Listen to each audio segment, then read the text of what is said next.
Hi everyone, I'm Aya. I'm a co-founder of Art Harari, and today we're very excited and very lucky to be chatting with Kudzanai Chiurai, who will be having a conversation with me. So hope that you will all enjoy it. Thank you so much, Kudzi, for being with us.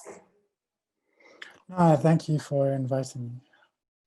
So we're really interested in your creative process. Could you explain more about that, since we're all really big fans of your work? A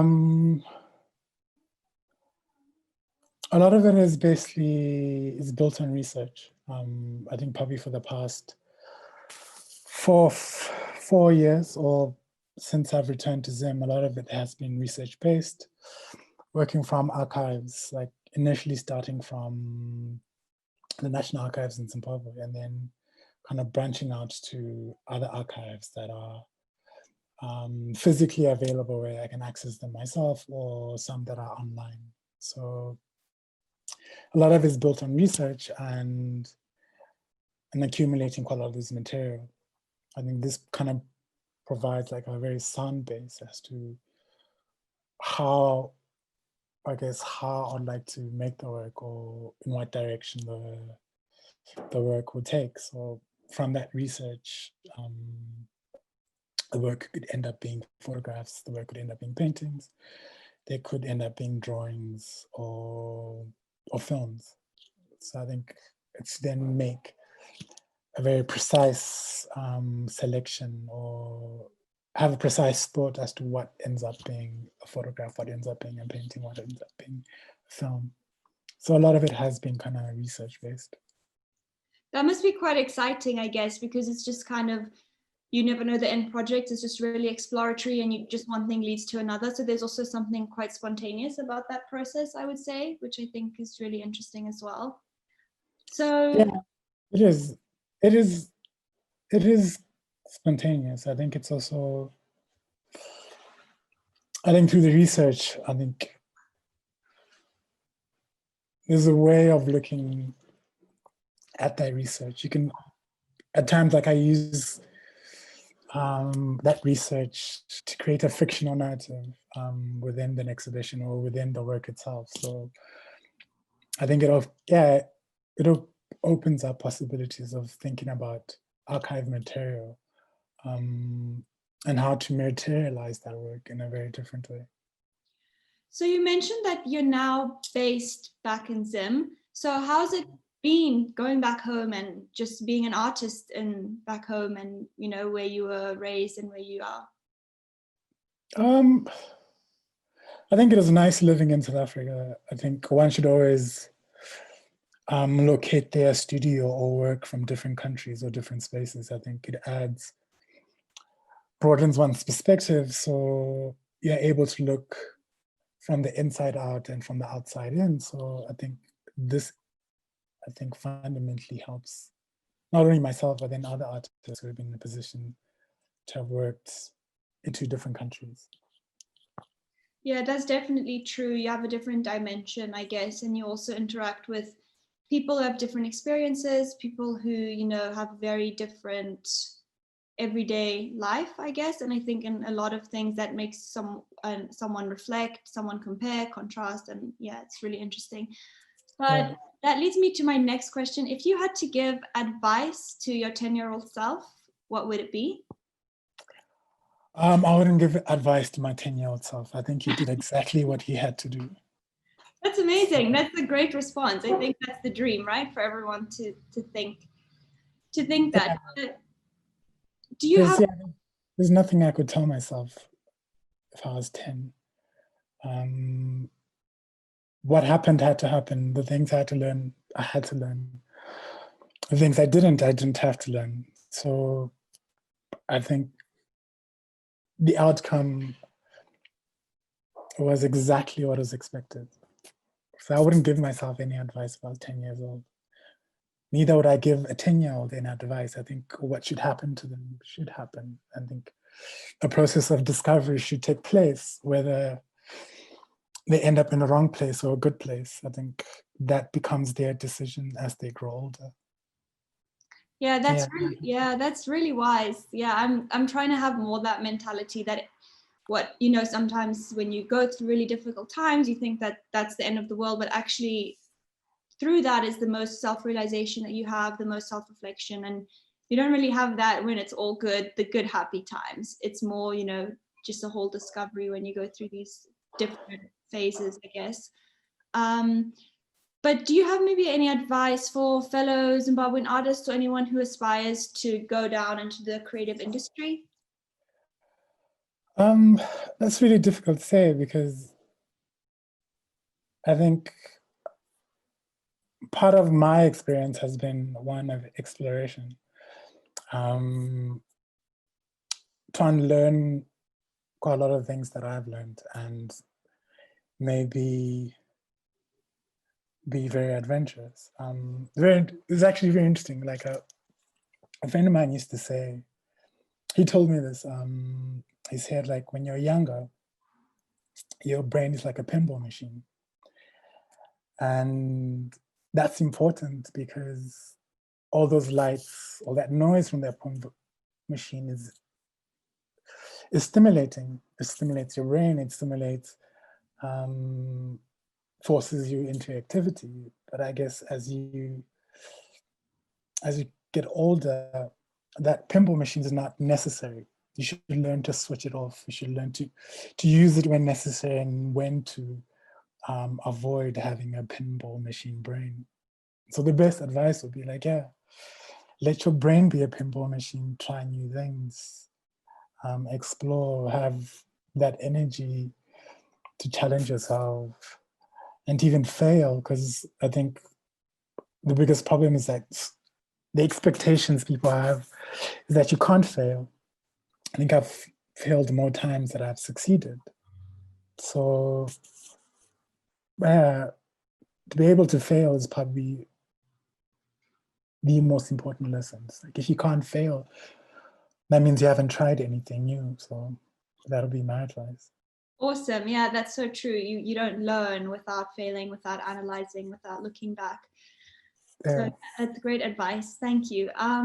I'm curious about the fictional narratives that you mentioned earlier, especially that your research looks into the archive. Could you possibly expand on that more as a potential outcome of that research? Yeah, because I think archives are very interesting. They are written by men who are prone to fact and fiction. So that is very, for me, is really interesting, is that an archive can be a source of fiction, and also a source of fact, depending on who writes it and who is the intended audience. So in looking at archives, I found ways of looking at material and making them fictional, as take an event and then consider that event as a fictional event, what then happens, what follows after, what happened before. Then in that process, also creating fictional archives as a result of it. So that I find really interesting when looking at archives. It's how to give them, I guess, a different perspective, to challenge archives. And one considers them to be fact, then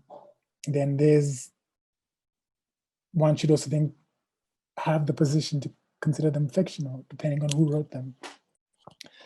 So for me, I think that's what I find interesting about archives, is that you could take multiple positions on them, and as a result create new archives in the process, whether you deem those archives to be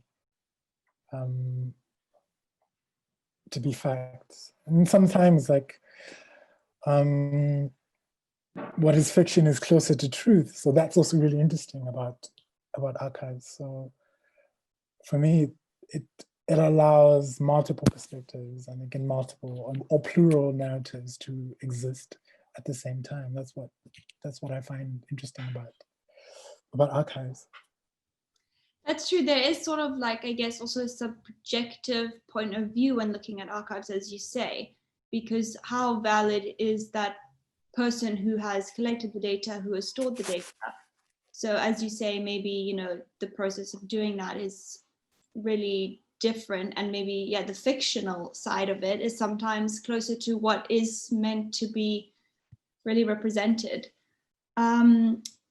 Another question, which is, I guess now with the recent pandemic, how has that like affected your creative process and maybe having access to these archives, or how, you know, how is it being done now? Like the pandemic was really interesting because I think it had multiple effects on, I guess, it had multiple effects within the creative industry. Some kind of felt, I think some felt it financially, some felt it socially. I think also the isolation itself was also really interesting. But I think on my part, like, I did nothing, and I think that was probably like the best thing to come out of it. I guess from my perspective, like, yes, financially I was okay, so I could weather it, so I could afford to do nothing in terms of creatively. I think for others it wasn't so possible. I think they required financial assistance, grants, and all of those things. But I felt that there was nothing to make. What are you supposed to make? What are you supposed to say? What are you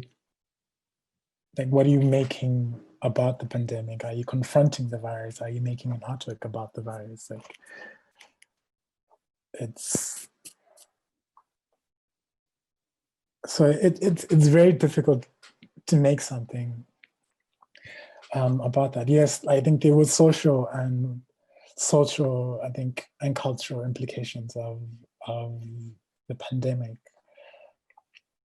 I think the isolation would be one. I think how we've kind of socialized, I think throughout the past 10 or 15 years as artists, like this exhibition, that exhibition, traveling, producing work, studio residencies, art talks. I think those had to be reevaluated and re-examined.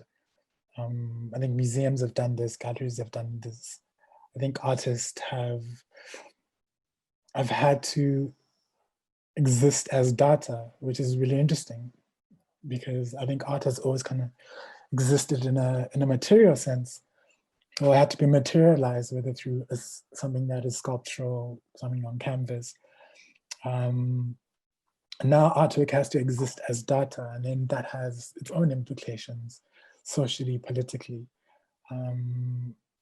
So that became like the really interesting thing to observe, is that the most important thing, I guess, throughout the pandemic was actually data.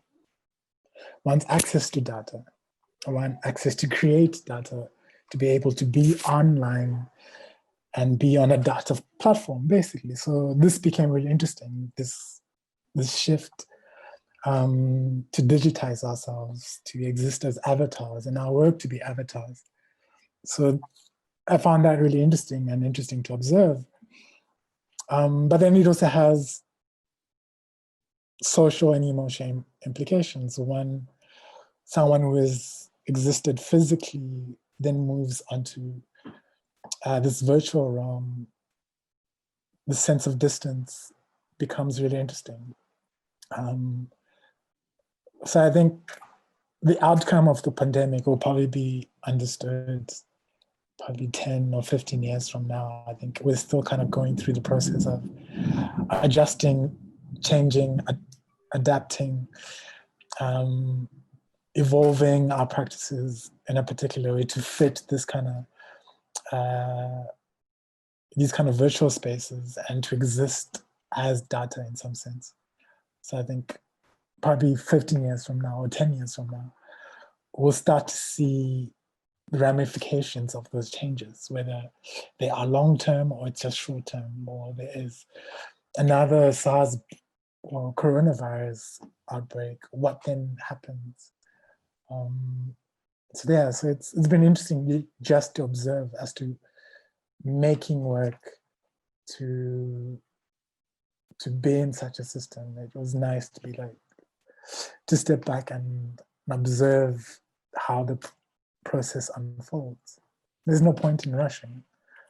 In some sense, like, because what are you rushing to? What are you trying to get to when you don't know where you're supposed to be? So I figured, let me step back a little bit and see what happens. Yeah, I mean, I think, you know, not just in the art world, I just think in general, there was such a rush, and that, you know, referring to the art world, there's just such an oversaturation of events that go on just in 1 year.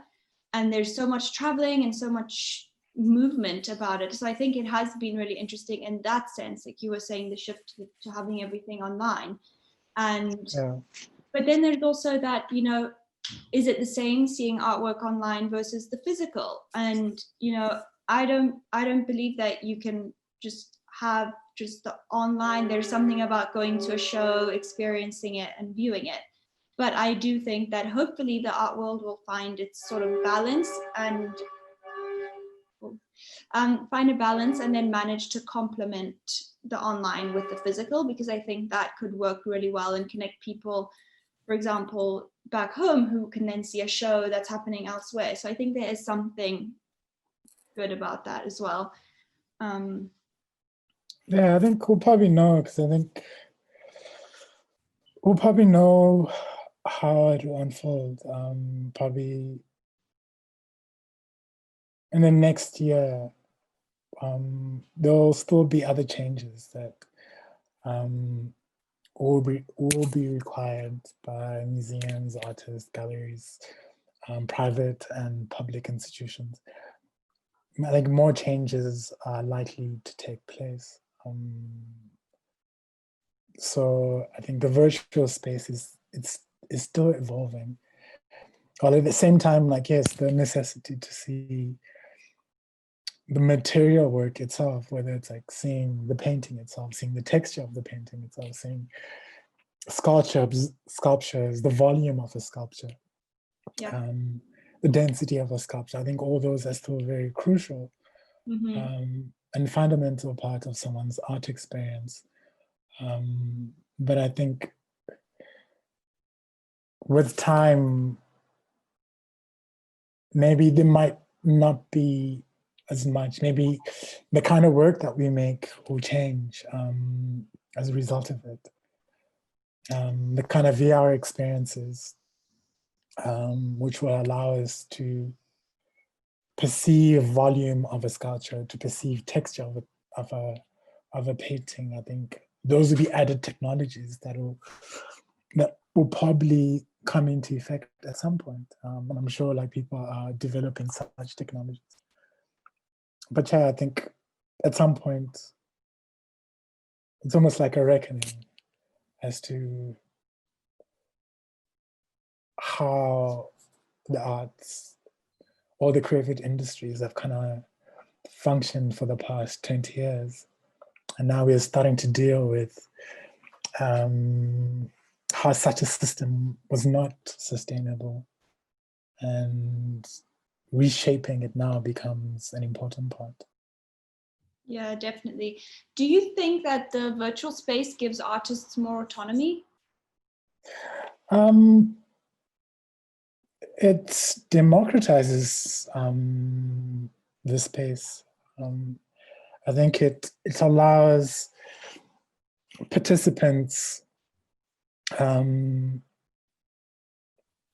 a broader, I guess, it allows participants with different narratives, different stories, different histories and backgrounds. And I think it makes the system a lot more democratic. I think the museum and gallery spaces, I think it was always a situation of in and outside. Some people existed in the center and others existed in the margins of it. So I think this changes that. I think it makes it a more democratic system. All you require is data. You don't need the approvals of a gallery. You don't need approvals of museums. All your requirement is access to data, access to a phone, no matter where you are. So that makes the process quite kind of democratic and very plural. Whereas before, the system was always who was in the center and who was in the margins. I think this is a far better way, and I think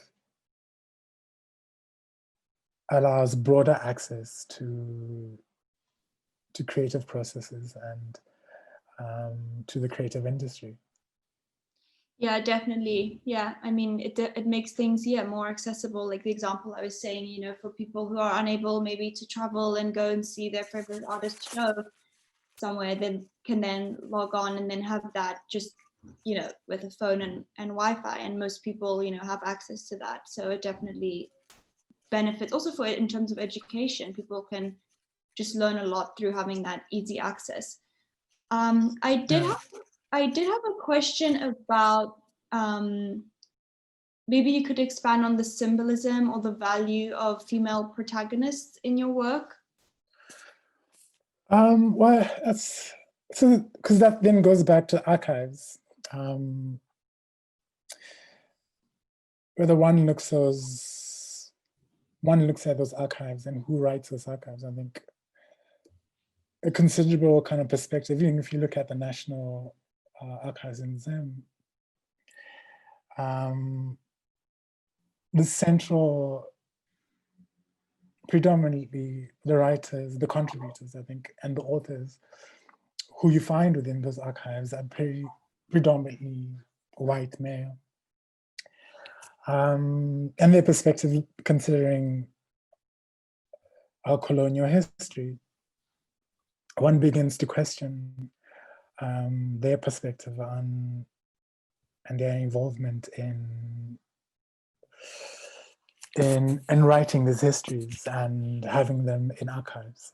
So what you also find is very interesting is because there's a considerable amount of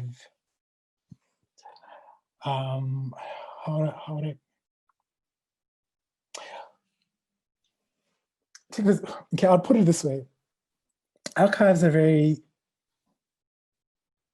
patriarchal in terms of how that information is established, how it's written, how it's communicated, how it's documented, and whose perspective it's from. So this becomes an important problem that essentially that fundamentally needs to be addressed. Because we also then have to consider future archives. And what are those future archives? And from whose perspective those future archives can come from, or who will they come from? So for me, it's really interesting to then look at a specific event or look at a particular film and then start to think, okay, if I'm looking at this film and considering it narrative, what happens if all the central characters or everyone in the film becomes a female character? Does that also then change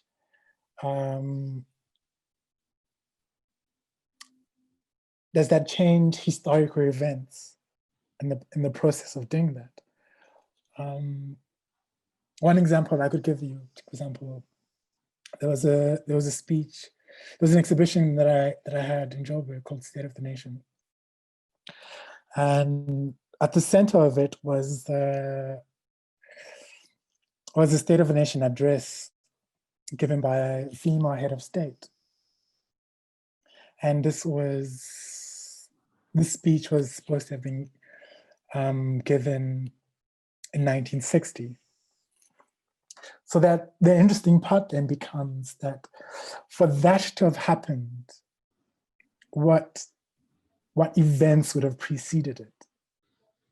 For you to have a woman head of state address a nation on the first day of independence, if this happened in 1960, what would have preceded, what kind of historical narrative can one then generate as a result of changing that one event?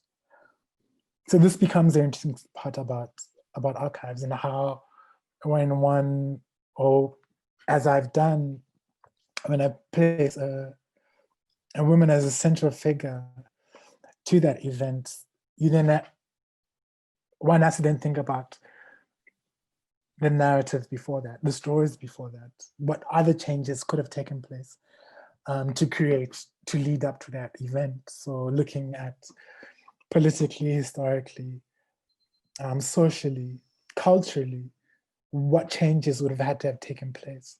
So those become the interesting questions to arise from making that change, or having a woman, Black women in particular, as a central character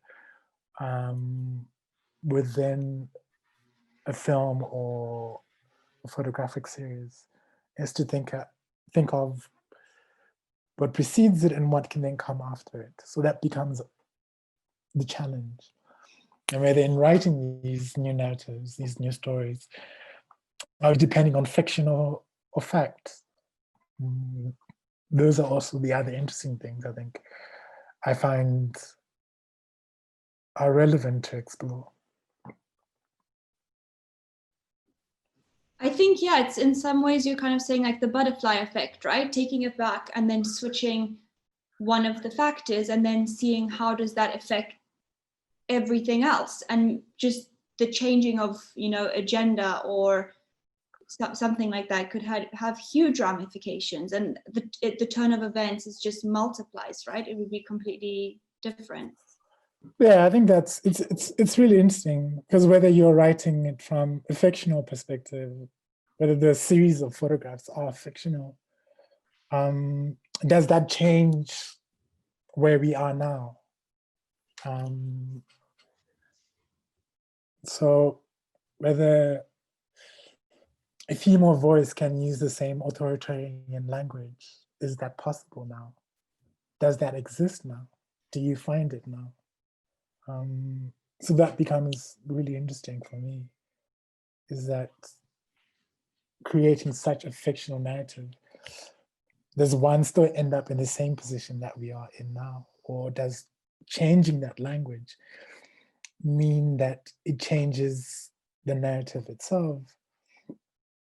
So it's worth exploring on my part, and I think archives do help in that regard.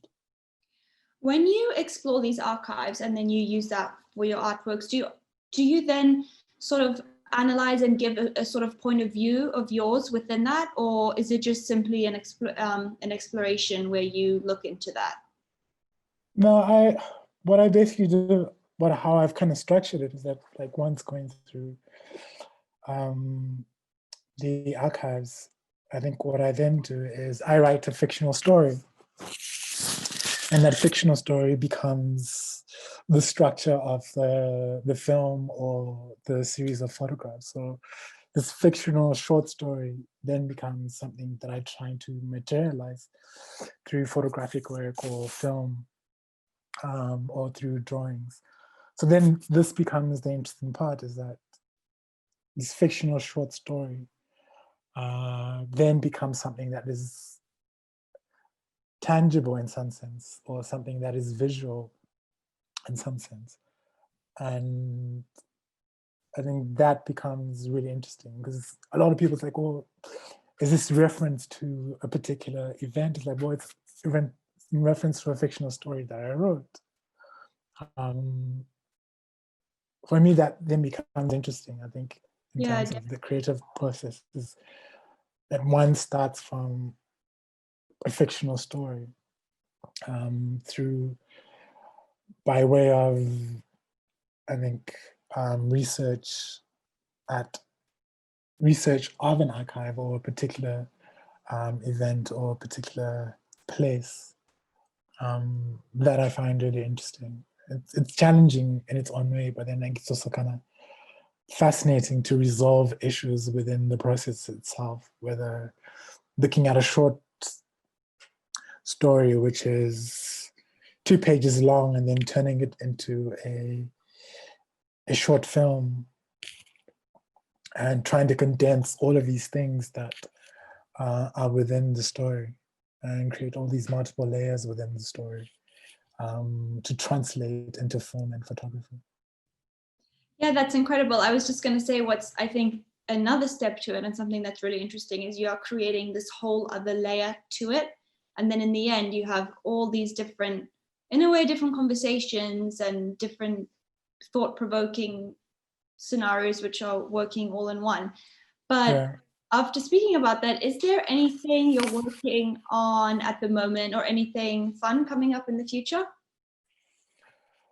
So I will be opening, so there's a project I've been running for the past, I guess 3 or 4 years.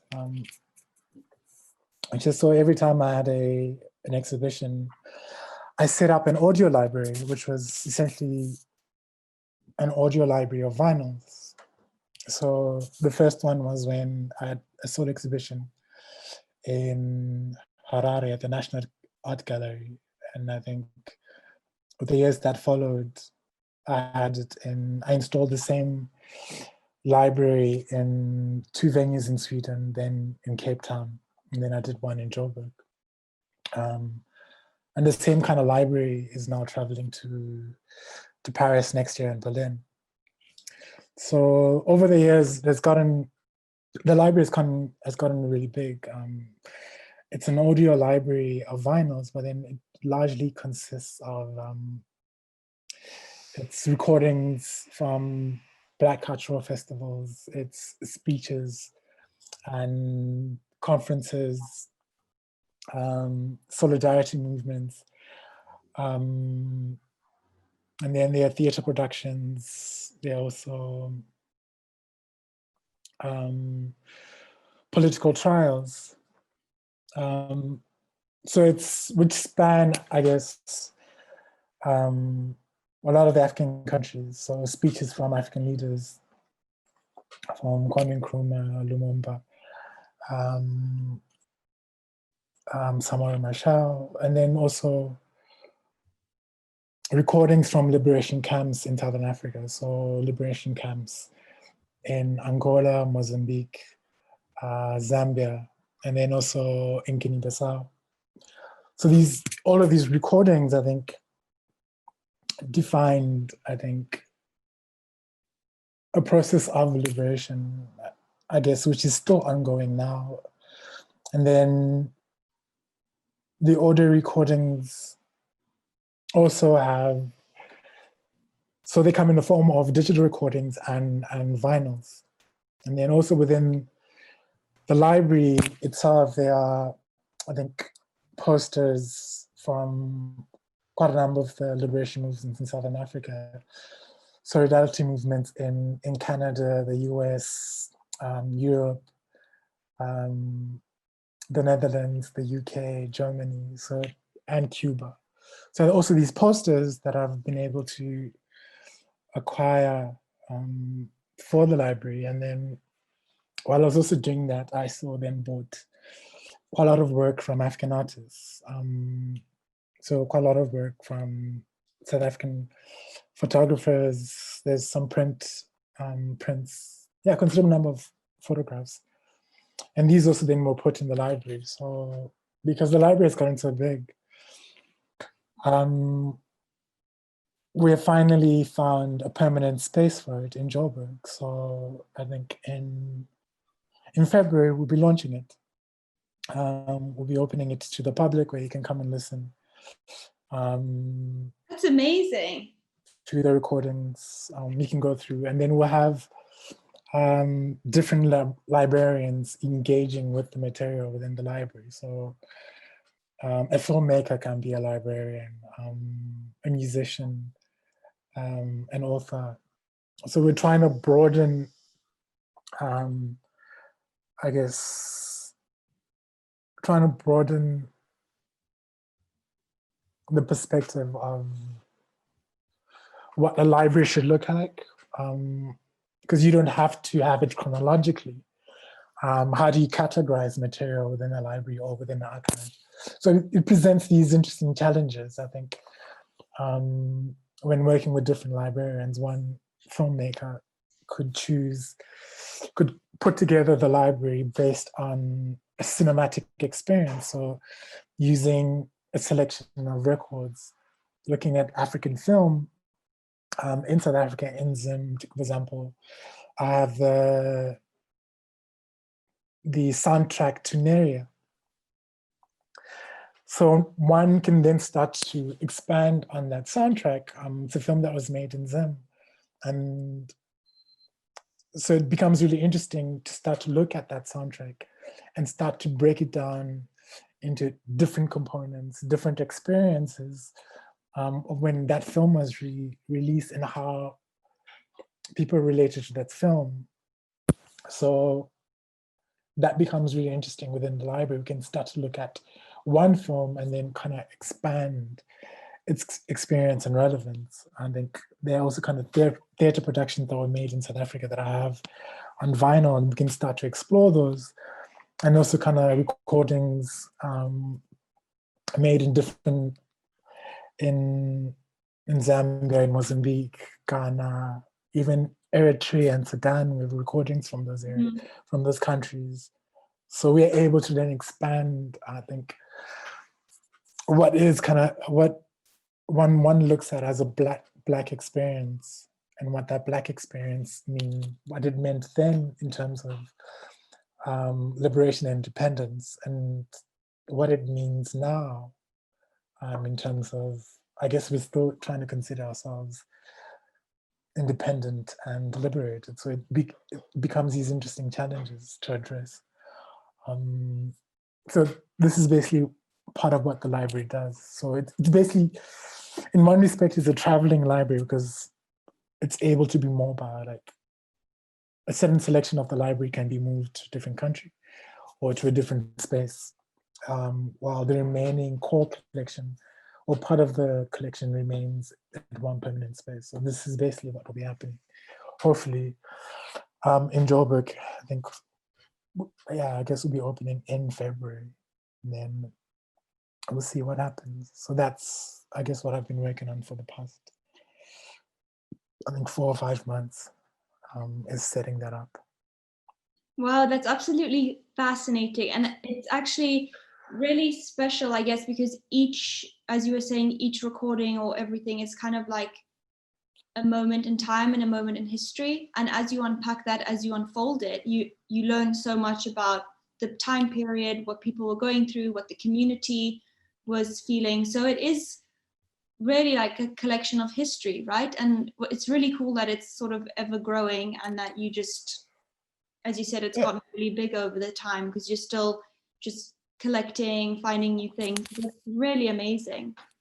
Well, part of its principal objective is that it's supposed to be a living library. So it's not that though its core founding or its core structure was looking at 1960 to 1980, I think it's also important to look at the library or itself as a living library or a living archives that generates new archives. So it creates far more interesting dialogues. I think, for example, if you go to, like going to a library, the experience of experiencing then and now, like the idea of time becomes really interesting. So this becomes what the library is able to do. It's not like a static library in the sense that, oh, it only examines a particular period, or it's an archive of a particular history. It also becomes a living library because these experiences, or these Black experiences, continue to be part of our current lived experience. So you look at Black Lives Matter, you look at Roads Must Fall. These become not only a lived experience one or our parents have gone through, it becomes an experience that we are also still challenged by or still having to address as to do Black Lives Matter? So that becomes an important part. So it becomes a living archive in that sense. Definitely. So that's what's, yeah. So it's not static. I think it should be a dynamic and I guess like a fluid library where one can move through time in a very interesting way. In terms of the library can look at Afrofutures at the same time while looking at Black Lives Matter, while looking at colonial histories, while looking at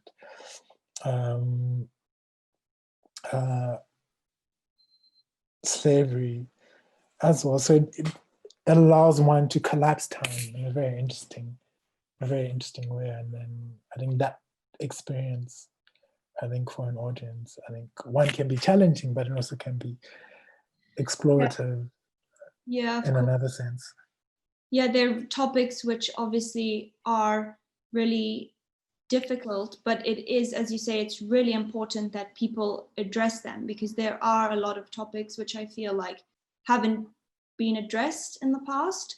And projects like this are also somewhat educational to some people who, you know, do not know about that, all this type of stuff. And that's why, you know, recently with the outbreak with the Black Lives Matter, it's, you know, that people have to share their voices. And I think also the fact that everyone has been at home, also more people, I mean, I hope and I pray, listen and actually pay attention to such important matters. So I think that, I hope, and that people will it's like be educated from your it's like, I think it's important because like Black Lives Matter when the first slave ship arrived on the continent in West Africa. Black Lives Matter when Rhodes, with Rhodes and his empire. Black Lives Matter with apartheid. Black Lives Matter now. So it's like, it's not just in history. It's like, you know, all throughout. It's this kind of, it's this kind of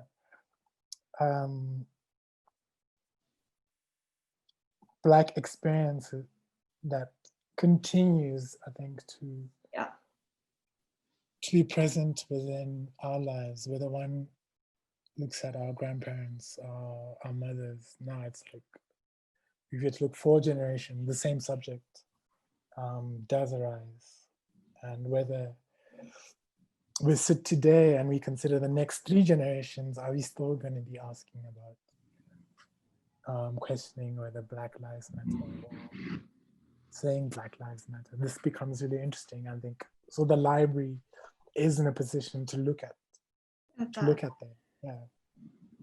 Yeah, that's amazing. Please do share details and everything for when it does open, so we can also, you know, share a link to this video so that everyone knows about it and people can, you know, hopefully whoever's around can come and visit it. So okay, no, I'll let you know when we open, but it'll probably be in February. Yeah, honestly, that's incredible. Good for you. That's really important, and well done for doing that. It must take a lot of time, but definitely worth it. Thank you. So thank you so much for your time. It's been amazing chatting with you, just hearing your stories and your projects, really inspiring. And I think a lot of people will watch this and feel inspired as well. So thank you so much for your time and for speaking with me. Thanks for the invitation.